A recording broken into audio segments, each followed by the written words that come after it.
What is up, my friends? You are very welcome along to Tuesday evening's Anfield Agenda News Roundup, where of course we have a busy video ahead for you. We're going to be talking about Liverpool's set coach being fired.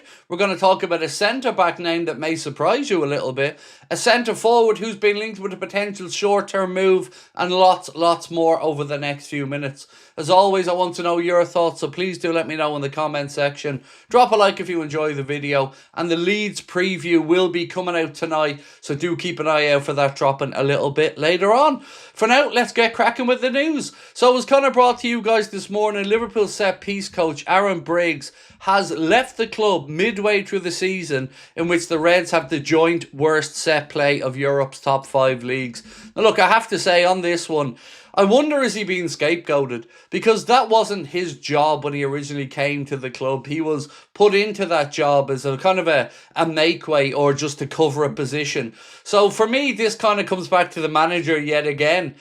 Somebody else taking the fall for failings that the manager has overseen, especially when Aaron Briggs was never really a set-piece specialist. So do let me know how you're feeling on this one. But to give you a bit more context into why Liverpool perhaps felt like they did need to act, and I'm not saying we didn't, because our set-piece record was shocking. It just feels like Aaron Briggs has been held responsible for a job that was never his speciality, really. So no team, according to Opta analysts, no team has conceded more non-penalty goals from set pieces in Europe's top 5 leagues this season than Liverpool.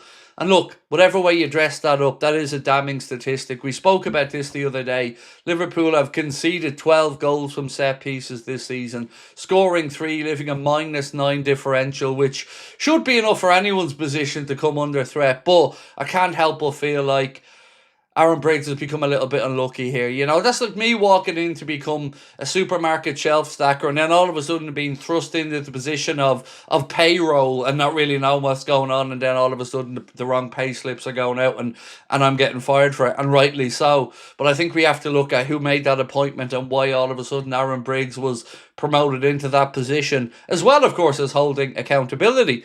Right, let's talk about Federico Chiesa for a moment. So Ian Doyle of the Echo has said Juventus are considering whether to test Federico Chiesa's desire to play in the World Cup by making a loan offer. This said by the Italian media. And he goes on to say the Echo understands Liverpool haven't received any official offer.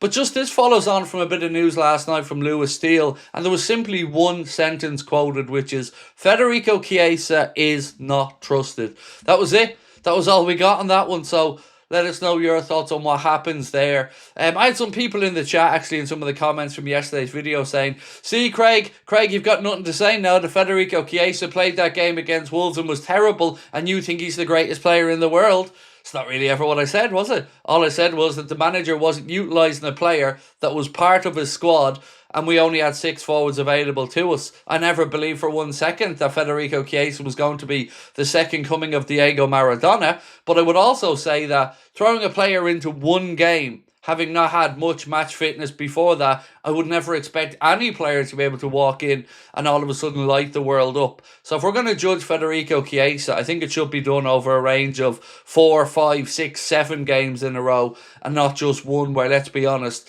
the whole team didn't really perform as well as we would have liked, particularly in the second half. Now, Paul Gorst has said, while Anfield executives haven't ruled out some activity in the January transfer market, the club's policy is only to act if a market opportunity arises. This is, again, a line that gets trotted out every single window, and it gets a little bit monotonous and boring at this point. The way that some of the journalists make it sound is that Liverpool don't ever really want to go out there and have a plan set out to do this, that and the other. We'll just sit back and wait. And if a cheap deal falls into our lap or something opportunistic, it's an easy word to throw around. But Liverpool should be gagging right now at the idea of not having another centre-back. Liverpool should be chomping at the bit to go out and sign a centre-back. So we shouldn't be waiting for an opportunity to arise. We should be kicking down doors and asking questions about centre-backs availability.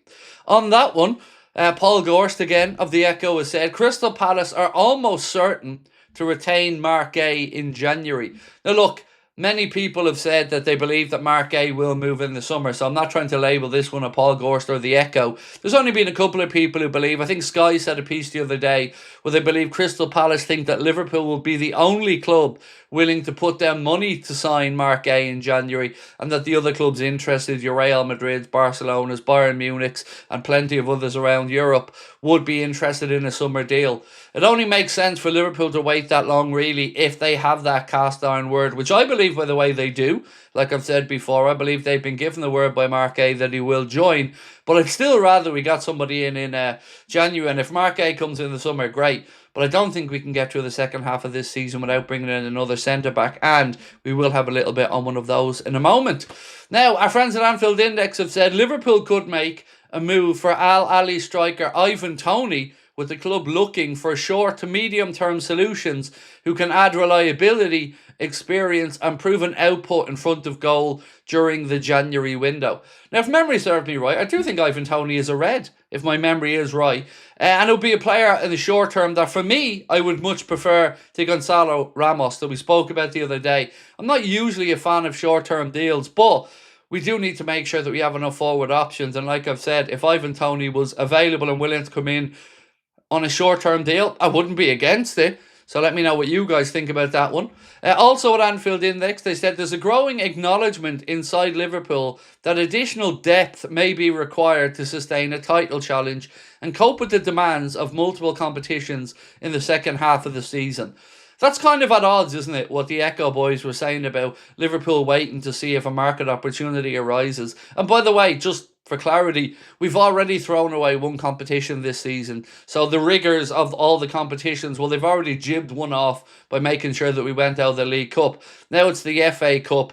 A Premier League title challenge that, let's be honest, is very, very unlikely to happen, being that we're so far behind Arsenal at almost the halfway point of the season. And then you've got Villa, and then you've got Manchester City. So I do hope they're right, because we do need reinforcements, but I'd be focusing those at maybe trying to get ourselves all big ears to come back to Anfield for another old visit to the museum. Footy Insider, they've said Liverpool are keeping a close eye on the situation of Brighton defender Jan-Paul van Hecke, having been impressed with his recent performances. Now, I have to say, he is a defender that I do like, and a defender that has done very, very well for Brighton since he's gone in there. Let me know what you guys think about this one. Not sure how much reliability to put on it, in all honesty, because it's not a name that has come up in conversations that I've had with anybody. But of course, as I always tell you guys, that means nothing other than it hasn't been a name that's come up to me. But Premier League experience, we know Brighton have a conveyor belt of great talent coming through, but I can't help but feel that Ordonez would be the one for me from Club Brugge if we were to go into the market in January to try and bring in someone 21 years of age, a real talent, has come through that Independiente del Valle conveyor belt of talent that gave the likes of Moise Caicedo, Piero Hincapié, and William Pacho as well, that plays for PSG. So that's where I'd be at with a centre-back in January if we had to wait for Marc Guéhi till the summer. So that is it for me for now, ladies and gents. A reminder, I am taking some days off live content.